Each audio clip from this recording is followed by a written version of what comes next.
Donc, bienvenue à toutes et tous en ce mardi 9 juillet 2024. On est dans Guimel du Tammuz 5784. Guimel, retenez ce mot. Et bientôt, nous entrerons dans le Dalet du Tammuz, donc 4 du Tammuz. Donc, bienvenue à toutes et tous qui est connectés donc, ce soir par Zoom pour écouter ce partage et aussi à celles et ceux qui l'écouteront en ligne sur la chaîne YouTube Bethel TV. Baruch Hashem, Noten Torah, Baruch Hashem, Amelamed, Torah Leamo Israël, Amen. Baruch Hashem, pour notre Rav Emmanuel Rodriguez, à Shalom sur lui et toute sa famille, Beshem ou Vezerut Yeshua Mashiach, Amen. Brarot et Mazel Tov à Steven et Priscilla pour leur mariage, Shalom sur eux, Beshem Yeshua Mishirenu, Amen. Baruch Hashem pour cette merveilleuse nouvelle, vraiment une joie pour toute la Keïla et nous sommes très très heureux pour eux, pour vous. Brarot et Mazel Tov à Nelson et Ori pour la naissance de leur fils. Shalom sur lui, Beshem Yeshua Mishreinu Amen. Baruch Hashem aussi pour cette merveilleuse nouvelle. Baruch Hashem pour ces refouats, ces guérisons à toutes celles et ceux qui étaient malades et qui ont été guéris. Et il y en a tellement beaucoup, Baruch Hashem. Il y a aussi Refoua Shlema à tous ceux qui sont malades en ce moment. Beshem Uvezerut Yeshua Mashiach, Amen. Baruch Hashem, Rofer Oleamo Israël, Amen.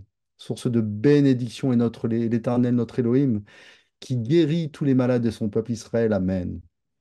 Baruch Hashem pour les bonnes nouvelles qu'il nous accorde dans ce Olam Hazé et qu'il prépare pour nous et pour tout Israël dans le Olam Haba. Baruch Hashem pour sa Torah de vie, les Raïm dans le nom et par les mérites de Yeshua Mashiach, Amen.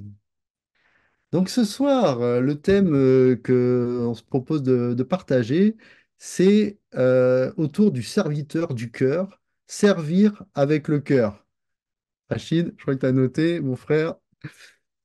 Et donc, c'est vrai que voilà, nous traversons des temps troublés, nos contextes de vie autour de nous se durcissent. On est déjà l'été et c'est vrai que cet été, cette période estivale commence avec des événements nationaux et internationaux toujours de plus en plus dense. Et dans le même temps, nous savons aussi que nous sommes dans les révélés à Machiar, dans les temps des douleurs de l'enfantement, de la révélation de Machiar. Nous savons que nous sommes dans les temps de la fin. Nous voyons ces contextes, nos contextes qui se durcissent et tous les défis actuels que nous avons et aussi ceux qui arrivent dans un futur proche et qui vont se complexifier en se précisant. Et c'est vrai que Yeshua et nos rabbins nous encouragent à nous préparer et nous savons que nous avons dû faire des choix et nous serons encore amenés à faire des choix. Et c'est vrai que encourageons-nous à choisir la sainteté que la Torah nous enseigne pour nous éloigner du mal et pour hâter la venue de Mashiach. Aussi, alors cette semaine, nous lisons la paracha Rukat. Et vraiment, je nous invite vraiment à la lire, à l'étudier profondément. Et c'est vrai que dans cette paracha, nous avons l'occasion de revenir sur un thème que nous avons déjà vu à travers divers enseignements ces dernières semaines, mais je ne vais pas le développer ce soir particulièrement, c'est le Lashon Hara, dans aussi notamment le poids des mots et encore dans cette notion de choix. Nous devons choisir ce que nous devons dire, parce que nous pouvons choisir ce que nous disons, nous pouvons choisir ce que nous parlons. L'antidote au Lashon Hara, c'est quoi? C'est le Lashon Hatov. C'est de parler bien. C'est de parler aussi positivement de quelqu'un notamment. C'est vrai que il suffit des fois de parler d'une seule de qualité d'une personne. Des fois, on voit beaucoup de défauts chez les autres, pas toujours chez nous, mais en fait, on voit beaucoup de défauts. Mais l'important, c'est de noter la qualité des fois qu'on peut ne voir. Et il y en a bien d'autres. Notre prochain a beaucoup de qualités et c'est déjà important de parler au moins d'une qualité de notre prochain. C'est aussi le Lashon Hatov, mais c'est aussi le Lashon HaKodesh, qui est de parler la bénédiction, de parler la bénédiction dans les mets, la vérité, dans la vérité du cœur. C'est-à-dire, c'est vrai que de parler avec vraiment la vérité, pas tourner de manière, comment dire, pour séduire. Non, c'est vraiment, vraiment de parler dans la vérité du cœur. Et c'est aussi, donc, comme nos rabbins nous enseignent, de regarder avec les yeux de l'Éternel, de regarder comme lui regarde. Et la Torah reste pour nous une référence. Ça reste pour nous le fondement pour regarder, pour parler, pour agir. C'est vrai que l'Éternel nous regarde avec amour, il nous regarde avec bonté, malgré nos imperfections. Aussi, le Lachon Atov, il est connecté au cœur, il est connecté au Yetzer Atov, à notre bon penchant dans notre cœur. Et nos rabbins, ils nous enseignent que le Yetzer Atov, c'est la disposition à faire le bien pour nous permettre de surmonter les ruses de l'ennemi. Et dans le contexte actuel, eh bien, c'est vrai que pour faire nos choix, pouvons nous appuyer sur le bien. Nous nous appuyons sur la Torah. Dans la Tefila d'Israël, euh, dans laquelle aussi s'inscrit la Tefila qu'on appelle la Tefilat Atalmidim.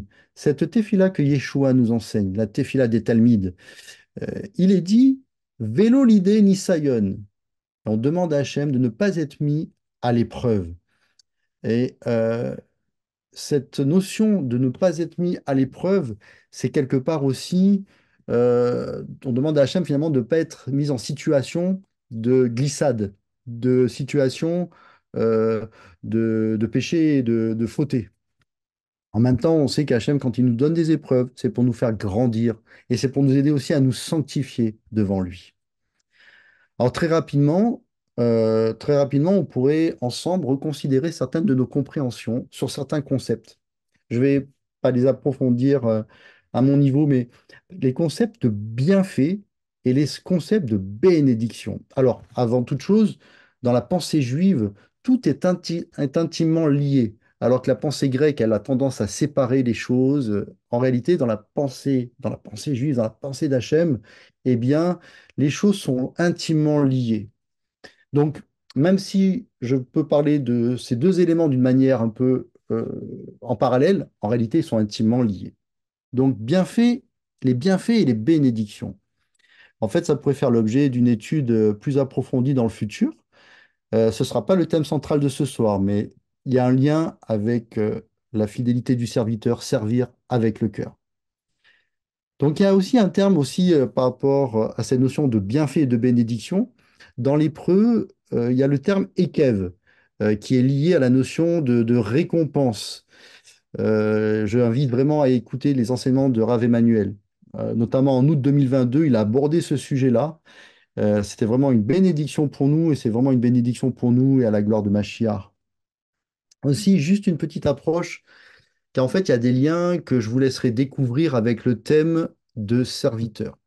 Voilà, donc le serviteur fidèle, ça se dit en hébreu Eved Neeman.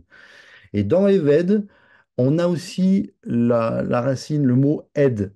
Ed qui signifie témoin, le témoin. Alors je vais vous lire un commentaire du Rav Yitzhak Shapira que vous retrouverez dans le Sidour Ahavat Olam, à la page 41. Voici ce que nous dit le Rabbi. À propos donc du fidèle serviteur, Eved Neeman. Eved, donc serviteur, s'applique dans les Écritures à Israël et au Messie.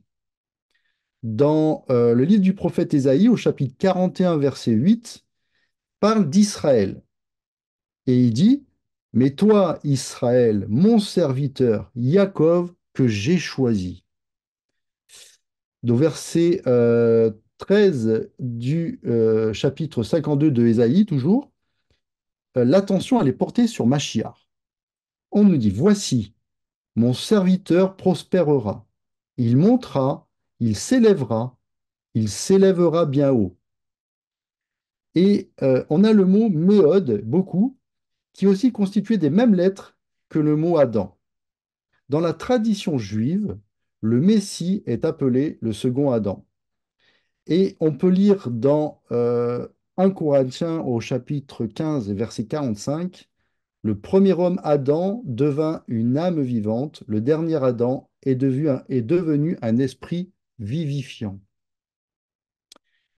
Moshe est appelé Eved Neeman, serviteur fidèle, et le Mashiach se désigne lui-même comme le berger, ainsi que nous le rapporte Luc dans le chapitre 15 au verset euh, 3 à 7. Donc, Eved Neeman, le serviteur fidèle. Alors, si on regardait ce qui s'est passé en France au cours des élections, on a vu beaucoup de choses aussi qui n'étaient pas vraiment des modèles de fidélité. Mais bon, c'est pas le thème de ce soir. Mais en même temps, la notion de fidélité, elle est vraiment importante dans le cœur de la pensée juive. Alors, si on revient sur les termes bienfait et bénédiction. Bienfait en hébreu, si on regarde dans un dictionnaire hébraïque, eh bien l'un des termes de bienfait, c'est le mot tova. Et il y a un autre mot dans l'hébreu que l'on retrouve aussi au psaume 116. Dans le psaume 116 au verset 12, le mot tagmoul, avec pour racine guimel, dont l'un des sens, c'est de donner à autrui. D'ailleurs, dans l'histoire des lettres hébraïques que nous enseignent nos rabbins, c'est le gamel, et on a le guimel qui est suivi du dalet, et ça a pour signification, dans un sens profond, donner aux pauvres, et ceci de manière désintéressée et avec le cœur. Il y a l'expression en hébreu gmilut rasadim, qui est liée à l'hospitalité. Et nos rabbins nous enseignent que cette expression, en fait, elle est profondément connectée au concept de donner un bienfait ou accorder une bonté à quelqu'un qui ne le mérite pas. Tagmoul, dans nos différentes versions, vous verrez, est traduit par bonté. Et nous voyons combien les bienfaits que Hachem nous accorde, eh bien, il le fait du fait de sa grande bonté, non pas pour nos mérites, mais vraiment par miséricorde, par bonté envers nous. C'est sa recette qui s'exprime. Baruch Hachem. Et nous voyons aussi dans ce concept euh, de bonté, de toute la bonté de Hachem, qui en fait, par sa grande miséricorde et sa grâce, eh bien, il nous donne tout ce dont nous avons besoin. Et ceci malgré nos fautes, malgré nos péchés et nos rébellions. Et il y a aussi un mot hébreu pour le mot bienfaisant, c'est tzedaka. Donc ce terme commence par la lettre tzadé, tzedaka. Et tzadé, c'est ça qui est merveilleux avec l'hébreu, c'est qu'il y a une cohérence du sens qu'il y a entre les mots, entre des mots d'une même racine. Il y a même du sens profond avec les lettres qui constituent ces mots. En fait, tzadé, c'est l'image du tzaddik, qui signifie le juste. Aussi, souvenons-nous que la Torah nous enseigne que l'attribut essentiel de Hamashiach, c'est le tzaddik, le juste, car il nous est dit qu'il sera appelé Hachem Tzidkenu.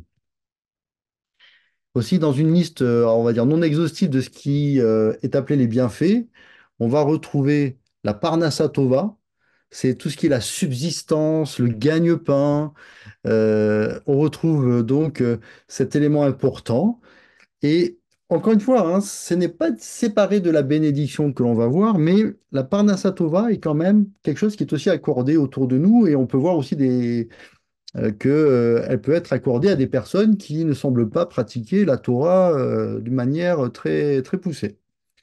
Aussi, on pourra approfondir ces notions dans le futur. Ça pourrait être un enseignement de réfléchir sur cette notion de bienfait et de bénédiction. C'est vrai qu'on pourrait dire quelque part que les bienfaits, on peut les palper concrètement dans le présent, on peut les voir dans le passé et aussi pour le futur, alors que la bénédiction, qui est liée au concept de la brara, c'est beaucoup plus profond. Elle est liée dans sa racine au terme birkat, avec un bet, un resh, un raf ou kaf, c'est la même lettre, lié au terme de barour, qui a le sens de béni et qui est lié au terme berer, genou. Vous vous souvenez donc, quand on fléchit les genoux devant Hachem, on s'humilie devant lui pour le glorifier, le louer, élever son nom. On s'humilie devant Hachem. Donc, en hébreu, pardon, la racine d'un mot, elle est formée toujours de trois lettres. C'est ce qu'on appelle aussi une racine verbale, parce que dans l'hébreu, la base de tout mot, c'est un verbe. La racine des mots est liée à un verbe, et notamment donc à l'action.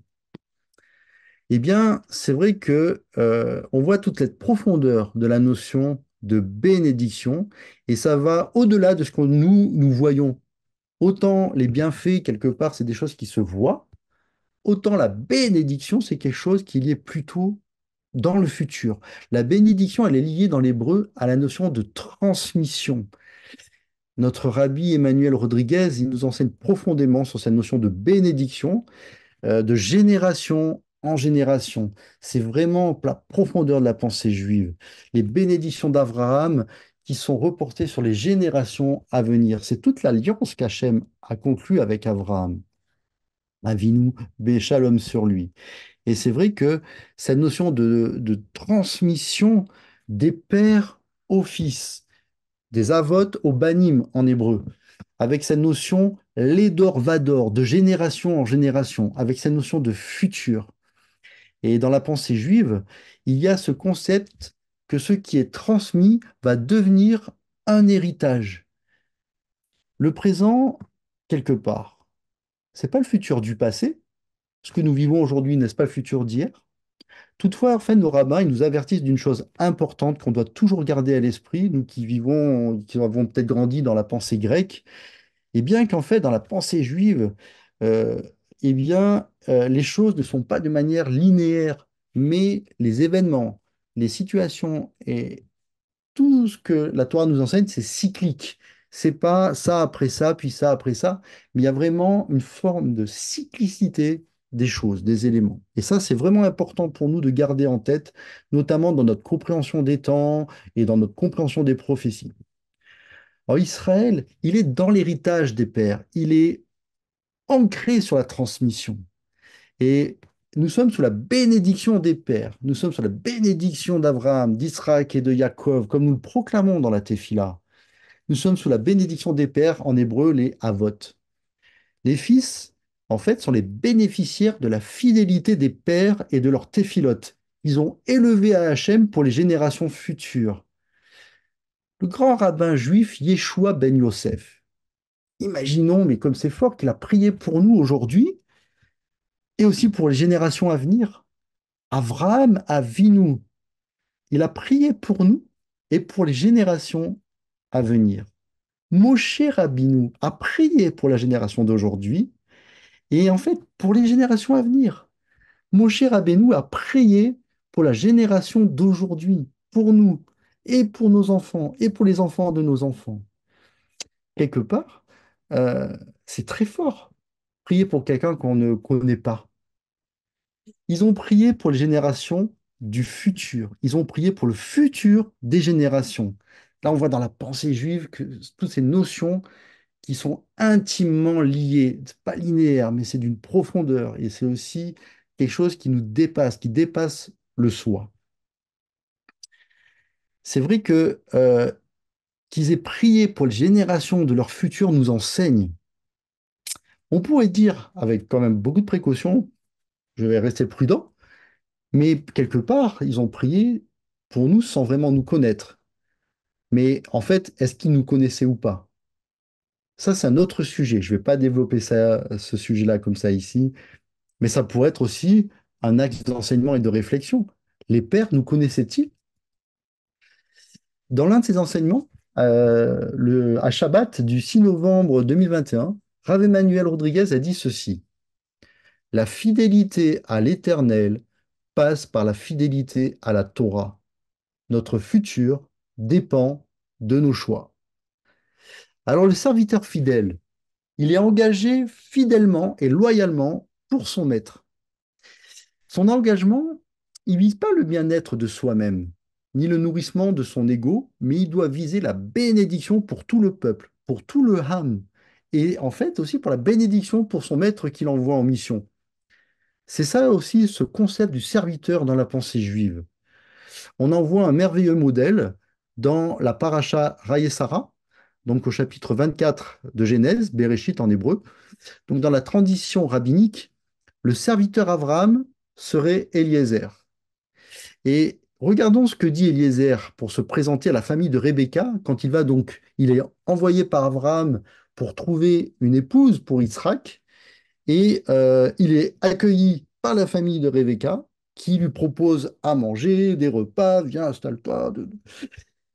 Mais lui, avant tout, il énonce fidèlement les éléments de sa mission. Il dit, avant de manger, je veux parler et je veux déclarer et je veux proclamer. la bénédiction pour mon maître. En quelque part, on pourrait dire qu'il choisit la brara pour son maître avant la parnassa pour lui-même. Alors une question se pose. Pourquoi est-ce important de parler avant de manger, par exemple, ou d'exposer sa mission comme le fait Eliezer? Pourquoi est-ce important de déclarer la brara dans la tefila? Qu'est-ce qu'on fait à Shabbat avant de prendre le repas? Le kiddush. Avant de manger, on fait le kiddush. Comme nous le transmet Rabbi Emmanuel, la fidélité, c'est dans l'humilité. Et c'est une responsabilité du cœur.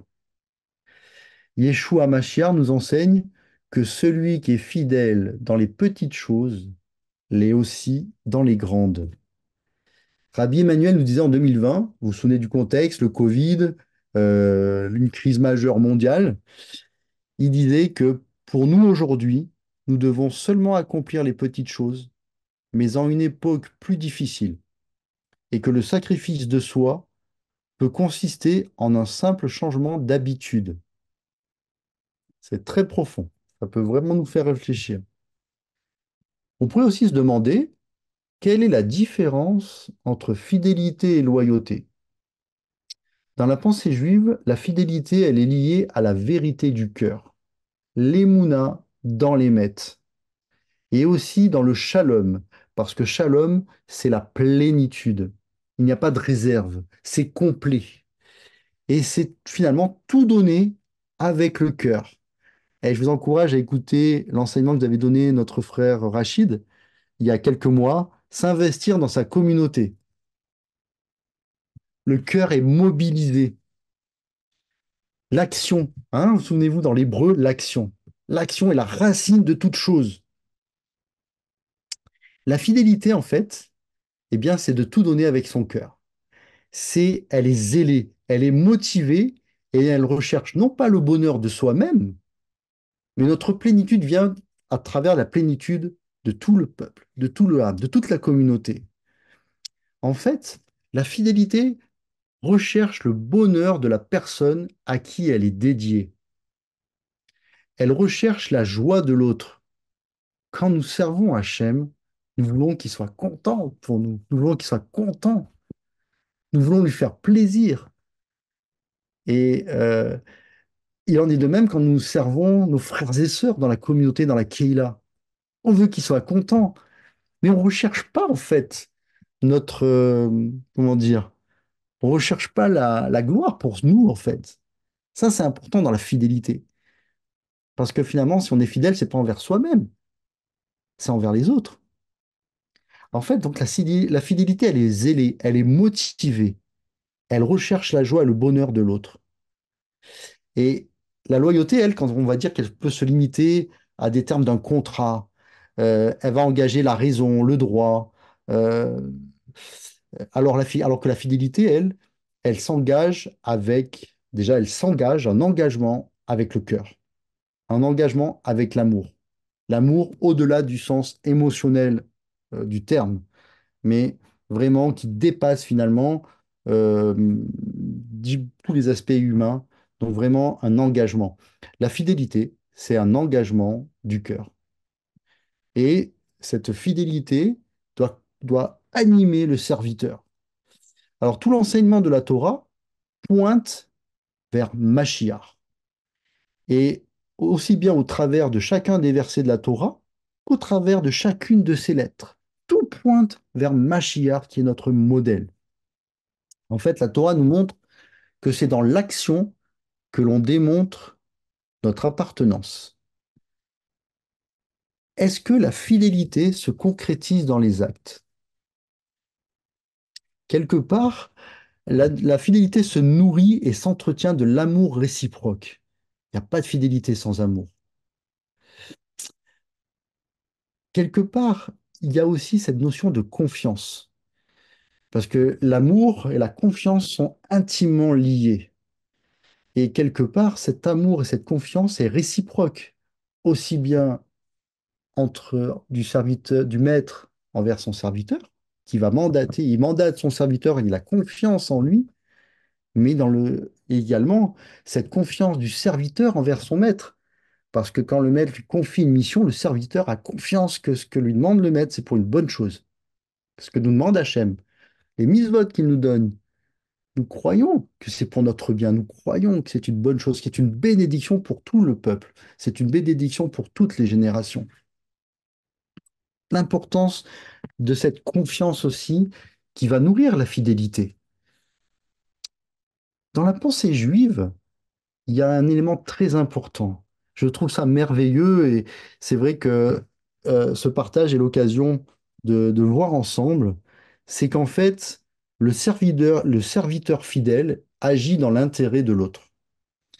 Il va agir, il n'attend pas la récompense pour lui-même, mais c'est la réussite de l'autre qui est sa propre réussite. On le voit pour Eliezer, la réussite de sa mission, c'est la réussite de trouver une épouse pour Yitzhak. Et sa joie sera dans l'accomplissement de cette mission. Ce n'est pas sa réussite à lui, finalement. Quand on regarde la prière, et vraiment, c'est vraiment la Torah est merveilleuse dans sa profondeur.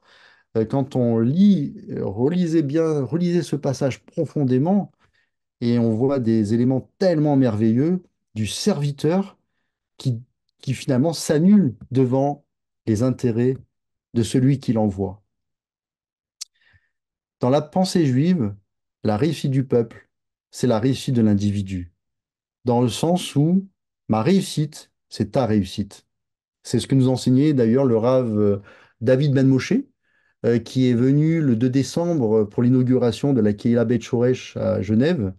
Et c'est un enseignement vraiment profond, vous pouvez le retrouver sur YouTube. Ta réussite, c'est ma réussite. Ça change vraiment les codes. C'est vraiment différent de ce que l'on peut entendre dans notre société, en Occident notamment, où chacun travaille pour sa réussite. Donc voilà. Donc ta réussite, c'est ma réussite.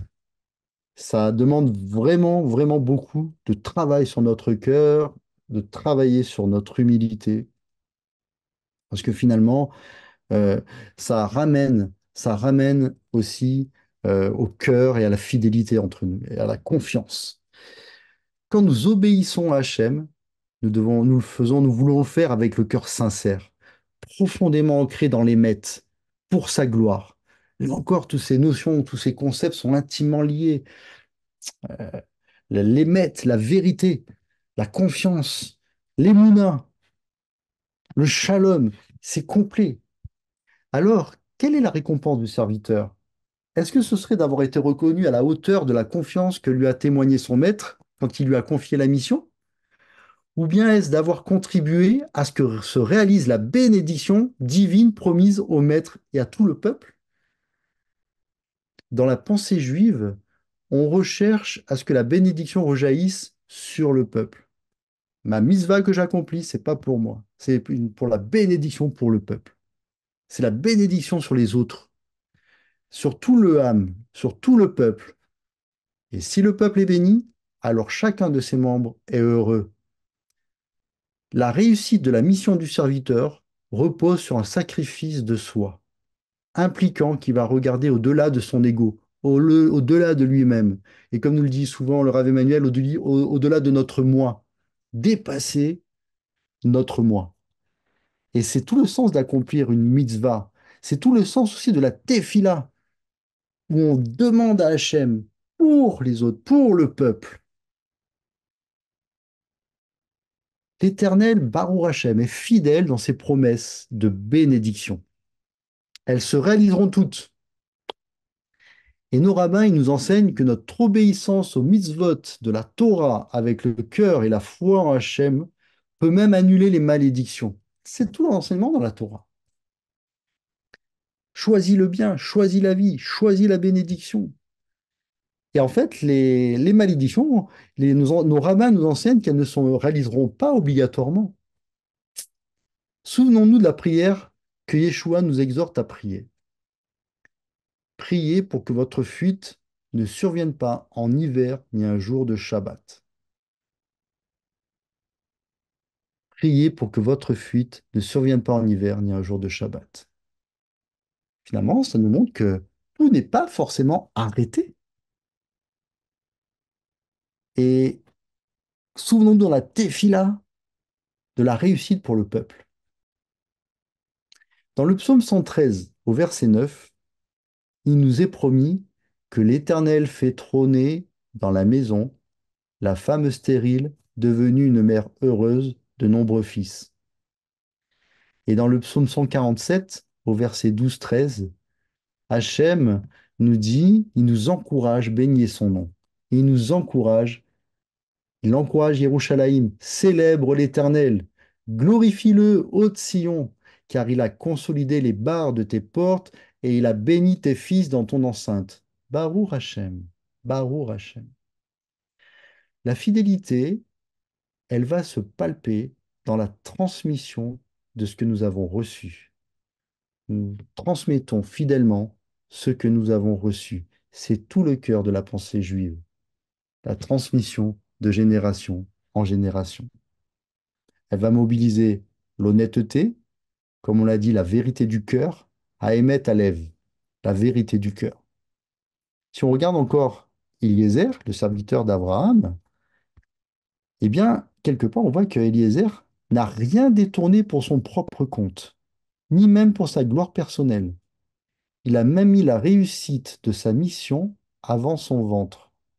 Il a mis les intérêts de son maître avant les siens propres. Et nous voyons un exemple parfait en Yeshua, qui déclare au Père céleste, non pas ma volonté, mais ta volonté. Yeshua est pour nous le modèle. C'est aussi le modèle de Moshe, d'Éliézer. On a vu récemment Caleb, Yehoshua, qui ont été fidèles malgré l'opposition d'une majorité, ils sont restés fidèles à ce qu'ils avaient reçu et ils sont restés fidèles à la promesse de l'Éternel. Nous avons aussi Pinras, nous avons des modèles de serviteurs.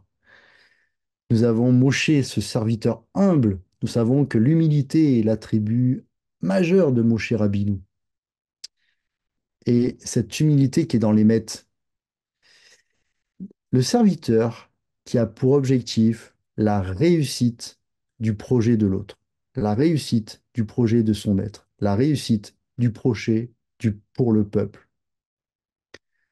Nous avons tellement de modèles dans la Torah, pour nous les Talmidim.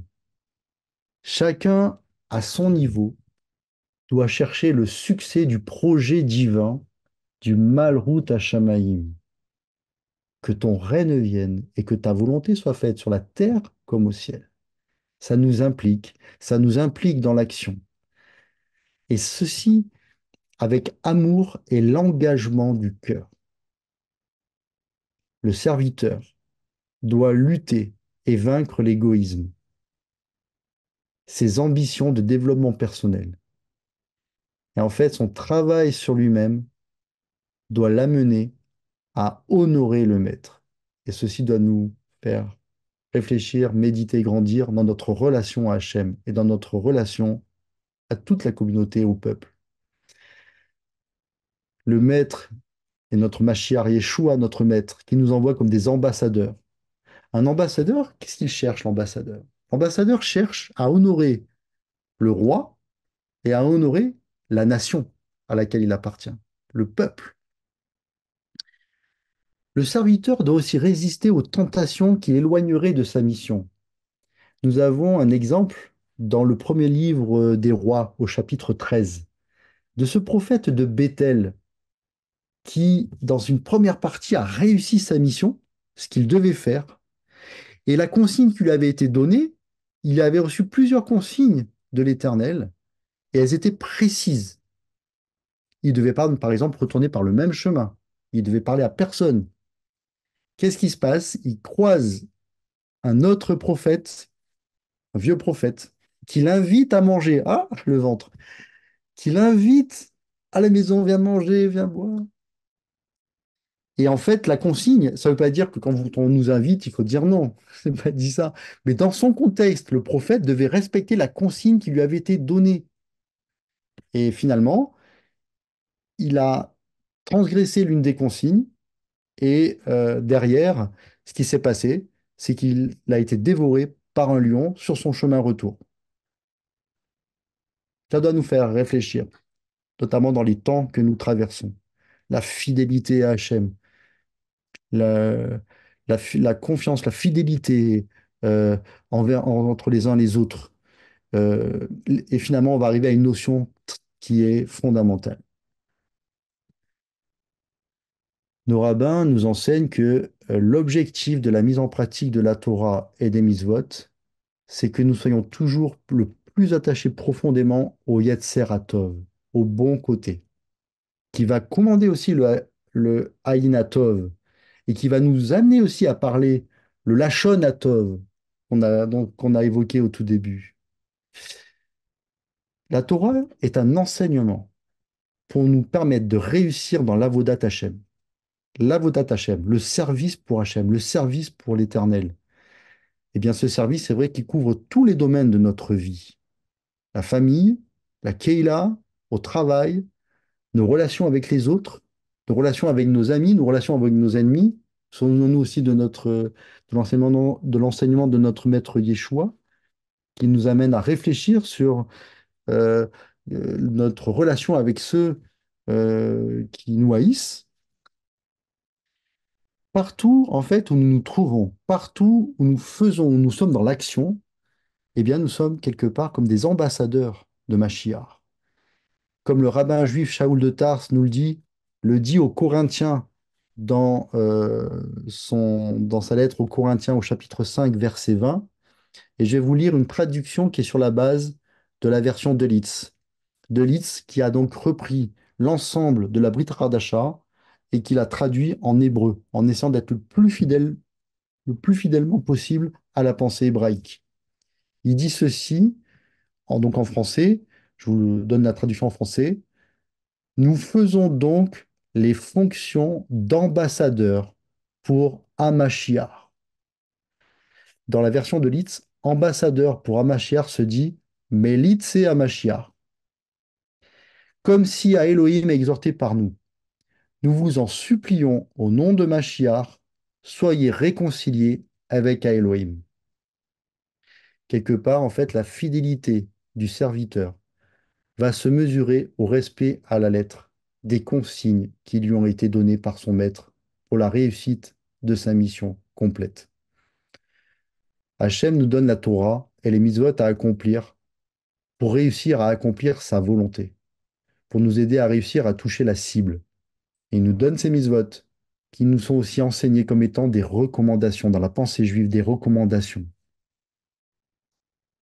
Fais ceci pour le bien, pour ton bien et pour le bien du peuple. En fait, les mitzvot que nous donne la Torah sont quelque part comme des consignes qui nous sont données pour notre réussite, mais pas notre réussite personnelle, notre réussite dans notre mission, mais en fait, c'est pour la réussite de tout le peuple, aux yeux de l'Éternel. Et cette réussite dans l'accomplissement de la mitzvah va faire que les bénédictions vont rejaillir dans le futur pour le peuple. Parce que dans la notion de bénédiction, comme nous l'enseigne très bien le Rav Emmanuel, c'est cette notion que la bénédiction, c'est aussi dans le futur, sur les enfants, sur les générations à venir. C'est pas limité au présent, à soi, mais ça nous dépasse dans l'espace et ça nous dépasse dans le temps, ça nous dépasse nous-mêmes, puisque ça concerne tout autour de nous, tout le peuple. Et c'est vrai que récemment, le Rav Emmanuel nous a enseigné sur les trésors cachés que l'Éternel nous a accordés et qui sont enfuis au fond de nous-mêmes. C'est ce potentiel que l'Éternel a mis en chacun de nous pour le servir, pour la Vodat Hashem, pour sa gloire, dans tous les domaines de notre vie. Et en fait, pour la bénédiction de toute la nation, pour la bénédiction de tout le peuple de l'Éternel. Et en fait, l'Éternel veut que nous trouvions ces trésors cachés et que nous les développions dans tout notre potentiel pour l'honorer. On est des fois pris par le manque de confiance en soi. Eh bien, souvenons-nous que l'Éternel a mis au fond de nous les capacités de réussir. C'est magnifique, c'est merveilleux. On discutait à Shabbat avec deux frères, William et Alan, shalom sur vous. On discutait des attributs de chacun et des attributs que l'Éternel nous donne. Souvenons-nous aussi des attributs de l'Éternel qui doivent être notre modèle, qui est notre modèle, et notre responsabilité de les mettre en œuvre. Si j'ai une qualité, je dois la mettre en œuvre pour la gloire d'Hachem. Je dois la mettre en œuvre pour la communauté. Réécoutez l'enseignement de Rachid. Il est très profond. Et c'est vrai que, voilà, c'est pas pour soi, c'est pas pour sa réussite personnelle, c'est pas pour notre ego, mais c'est vraiment pour la joie et la réussite de tout le peuple et pour que la bénédiction rejaillisse autour de nous. C'est pas grâce à nous, c'est pas par nos mérites. Bien, je pas ce que j'ai dit, mais c'est vraiment en accomplissant la mitzvah dans l'humilité la plus profonde et avec nos imperfections, la bénédiction rejaillit sur le peuple. Et il y a l'enseignement que Rav Emmanuel nous a donné aussi récemment sur les attributs. C'est vraiment très profond, ça fait vraiment du bien, c'est une bénédiction pour nous.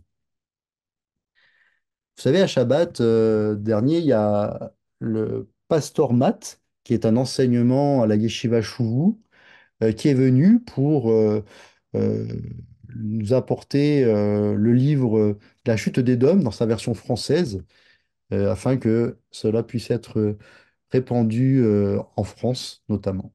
Il est venu depuis les USA jusqu'à Paris pour le Rav Shapira. Sa mission, c'était d'apporter les livres que le Rav Shapira a écrits. Il nous a expliqué les embûches, les encombres qu'il a vécues tout le long de son parcours pour venir à Paris. Et il a été même poussé au bout de choses, mais vraiment, euh, humainement, on aurait pu penser que dès les premiers moments, il fallait pas y aller. Non. Eh bien, il a persévéré, il a dépassé les épreuves qui lui ont été données jusqu'à faire quelque chose qui il nous a expliqué que il a même dû à un moment donné, alors qu'il avait réussi, en fait, il a eu des difficultés à trouver un avion à cause de la météo. Ensuite, il a trouvé un autre vol, mais la compagnie qui lui a attribué une place dans le vol a fait du surbooking, ce qui fait que quand il s'est présenté pour l'embarquement, on lui a dit que finalement, en fait, il n'avait pas sa place parce que sa place était en plus, quoi. Et il a dû demander aux autres passagers bah, de lui donner sa place. Il a fallu que quelqu'un cède sa place à Matt Magnéon. Est-ce que j'aurais donné ma place si tu es venu me demander j'ai besoin de partir à Paris? C'est très important. Est-ce que j'aurais donné ma place? Est-ce que tu aurais donné ta place? Et il a dû faire ça. Vous vous rendez compte? Enfin, on pourrait dire que c'est quelque part demander aux autres de nous donner leur place. Waouh, c'est pas évident quand même non plus, hein. C'est pas évident. Mais il avait sa mission. Et il avait aussi le soutien de son Rav. Et quand il a averti régulièrement le Rav Shapira pour dire, bon voilà, il se passe ça, j'ai cet empêchement. À chaque fois, il a été encouragé à persévérer et puis à dépasser les obstacles. Finalement, arrivé à venir à Paris, et Baruch Hashem, il est arrivé à Paris juste avant l'Office Torah. Il a pu participer à l'Office Torah, vivre l'Office Torah, alors qu'au départ, toutes les données étaient, voilà, elles étaient pessimistes. Il a dépassé en fait des éléments. J'ai trouvé ce témoignage très fort euh, et voilà, ça peut nous faire aussi, ça peut nous faire réfléchir. En fait, malgré des fois les apparences, souvenons-nous que Hachem donne les conditions pour que nous réussissions. Et il nous donne ce dont nous avons besoin pour que nous préparions ce qu'il veut, pour que nous nous préparions à ce qui vient. On voit d'ailleurs que Hachem a confié à Moshe, donc dans la paracha actuelle, de parler au rocher. La consigne, c'était parle au rocher, et de l'eau jaillira. Parle et la bénédiction jaillit. Et on voit dans la paracha que Moshe a frappé le rocher. Et récemment, j'ai entendu un rabbin, c'était intéressant ce qu'il disait. C'était que la sanction, on va dire que qui a été donnée à Moshe de ne pas pouvoir entrer en Eretz Israël, c'était pas lié au fait à son propre. niveaux, mais on pouvait comparer cette situation au don de la Torah au mont Sinaï. Eh bien, que on pourrait comparer la faute du veau d'or à cette infraction à la consigne qui avait été donnée à Moshe, parce que dans cette situation, c'était l'occasion pour glorifier Hachem et permettre au peuple de remonter en sainteté. Le fait d'avoir frappé le rocher, eh bien, ça altère le témoignage de, pour la gloire de Hachem qui fait sortir, qui peut faire sortir de l'eau depuis un rocher. Et c'est vrai que, voilà, c'est cet enseignement que soyons très attentifs aux consignes qui nous sont données. Et, euh, et là, c'est vrai qu'il fallait que Moshe parle au rocher. La réussite de sa mission complète, c'était de parler au rocher. Et l'eau jaillissait. Et le peuple pouvait voir que le miracle de Hachem,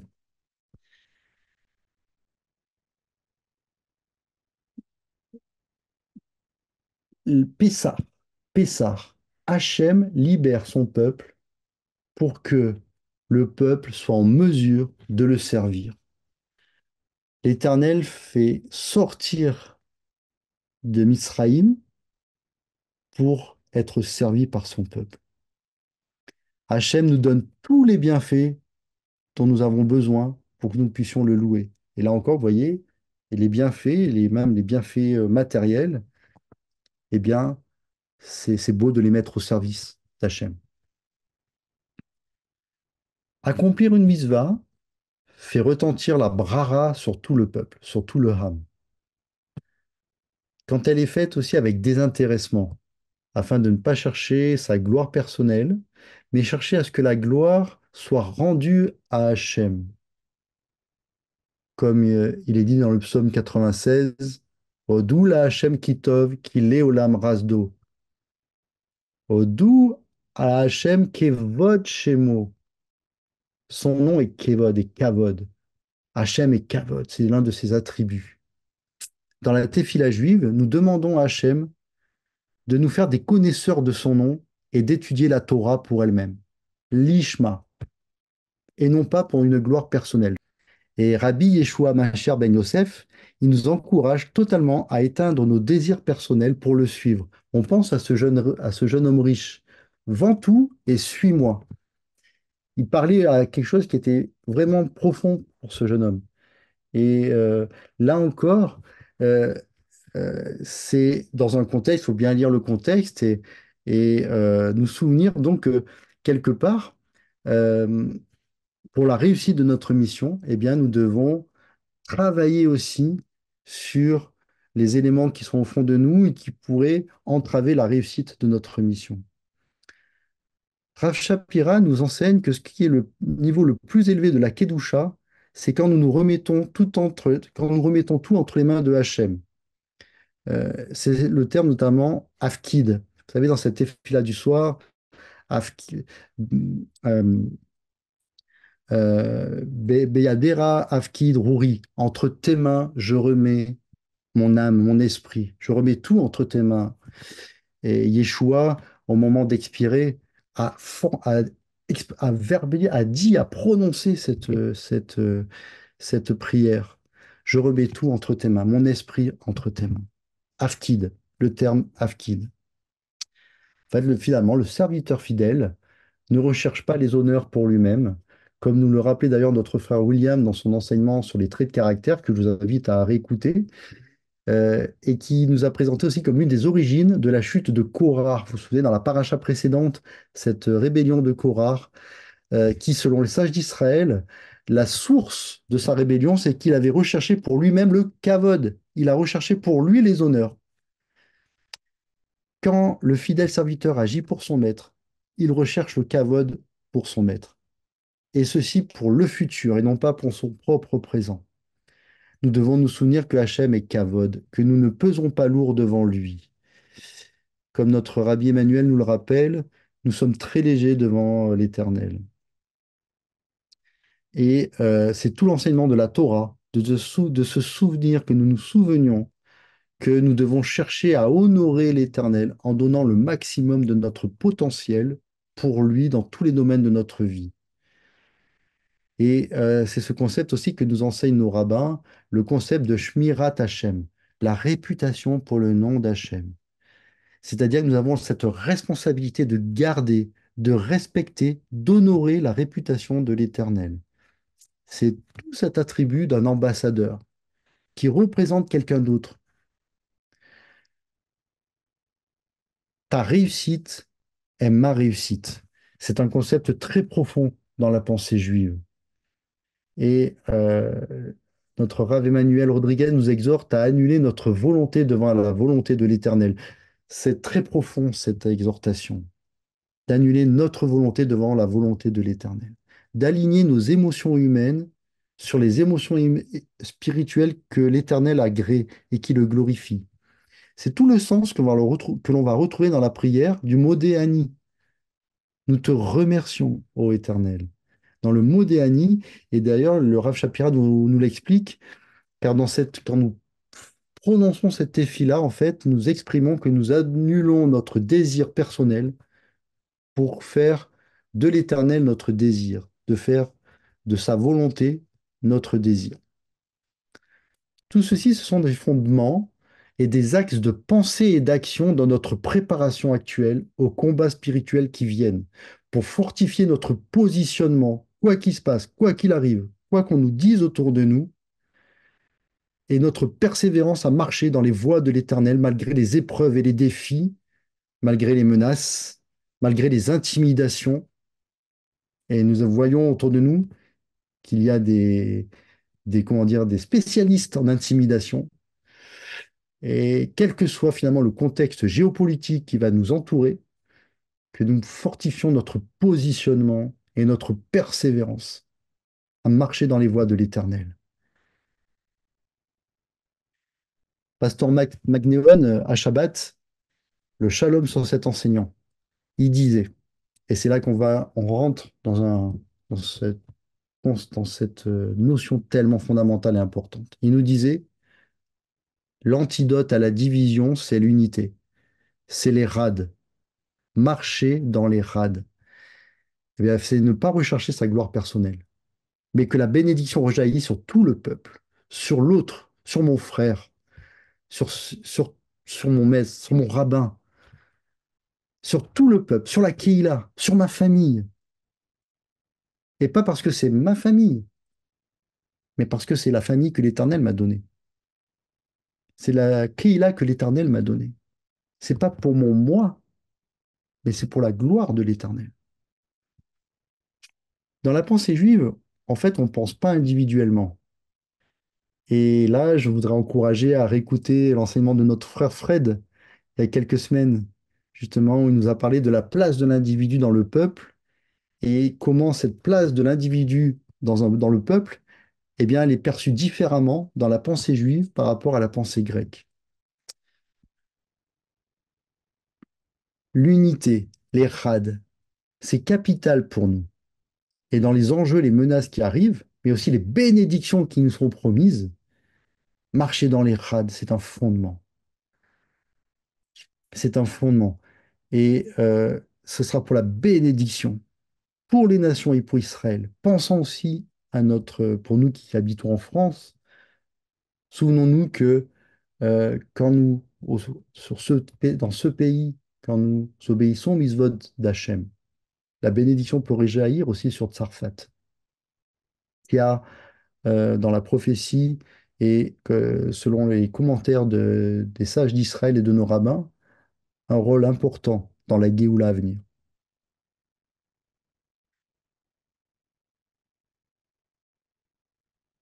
Rav Emmanuel, Rav Shapira bénit le shalom sur eux, qu'ils soient bénis. Il nous montre combien, depuis de nombreux enseignements maintenant, combien, comment se présente l'esprit d'Édom. Nous vivons dans les nations d'Édom. Combien en fait l'esprit d'Édom tord la vérité, combien il est rusé, combien il sème le mensonge. Un mensonge qu'il souvent il déguise en vérité. Comment il sème les colères, comment il sème la division. Mais l'Éternel nous a donné l'antidote, les rades, dans sa Torah. Contre les divisions, l'unité est l'antidote, nous disait encore Pasteur Matt à Shabbat. Le serviteur, mandaté par son maître, fait les rades avec son maître. Nous faisons les rades avec notre Mashiach et nous faisons les rades, nous devons grandir encore dans les rades les uns avec les autres. Euh, les intérêts personnels du serviteur passent au second plan. Le serviteur fidèle fait rade avec son maître pour la réussite, pour la bénédiction à venir. Comme le Yeshua Mashiach est notre modèle parfait, lui qui fait érade avec l'Éternel. Et nous savons que quand il dit, nos rabbins nous montrent que quand Yeshua dit qu'il est le chemin, la vérité et la vie, en hébreu, je suis les Met, qui commence par Aleph, je suis Raïm, qui commence par Ret, je suis le chemin, Terer, qui commence par Dalet. On retrouve l'anagramme du mot Erad. Et dans l'hébreu, je suis est réservé, le verbe être est réservé à l'Éternel. Toute la profondeur de la parole de Yeshua quand il dit je suis Emet, Chaim, Derer. À Emet, à Chaim, à Derer. Annulons-nous devant l'Éternel. Waouh! C'est ce que nous exhorte notre Rav Emmanuel. Il insiste dans de nombreux enseignements. Il faut s'annuler devant l'Éternel. Il faut annuler notre volonté pour laisser place à sa volonté. Que nos intentions du cœur soient alignées et conformes, cachères à la volonté d'Hachem. Quelle consigne nous donne Yeshua Mashiach pour notre temps? Il nous encourage et c'est conforme à la Torah de vie qu'il nous donne. Soyez saints comme votre Père céleste est saint. Comme nous le proclamons dans le Shema Israël, nous proclamons que Hachem est Erad. Nous proclamons que Hachem nous dit, car je suis l'Éternel, afin que vous soyez saints comme je suis saint. Pardonnons comme nous avons été pardonnés. Soyons miséricordieux comme nous avons reçu miséricorde. Un programme divin de bénédiction dans nos temps, dans notre époque, dans notre présent et souvenons-nous pour le futur des générations. Souvenons-nous le pardon qui a une dimension qui dépasse le temps présent, le pardon qui est aussi source de tikkun, de réparation, qui permet à la brara, à la bénédiction de rejaillir sur tout le Ham Israël, sur tout le peuple, aussi bien que sur notre famille, sur les générations à venir. Le pardon qui guérit, le pardon qui répare. Baruch Hashem, Toda Rabba à toutes et tous. Je vous remercie pour votre écoute. Que l'Éternel vous bénisse et vous protège, et qu'il soit loué pour sa bonté, pour sa miséricorde, pour ses bienfaits et pour ses bénédictions, dans les rades, dans le nom et par les mérites de Yeshua Mashiach. Amen.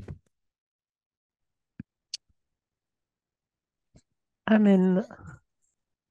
Shavuot tous. Amen. Merci beaucoup, Amen. Todaraba. Shavuot tous et toutes. Alors, Mhm. Tודה. merci, Alain.